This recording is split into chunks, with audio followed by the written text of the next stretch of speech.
Hi, it's Tom from Take Time to Travel. Even though there isn't snow on the ground in Victoria, BC, it's still easy to get into the Christmas spirit here. They have the best Christmas lights I've ever seen. There are festive holiday lights all over Victoria. So grab an eggnog, sit back, and let's have a look at some of my favorite Christmas lights.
As you can see, Victoria, BC has some stunning Christmas displays.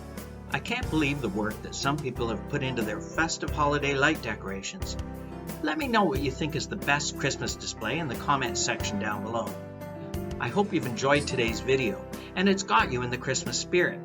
And in that spirit, please like, subscribe, and hit the bell for notifications on future videos of my travels around beautiful Victoria, British Columbia. Merry Christmas, everyone. Stay safe. And remember, take time to travel. Catch you on the next one.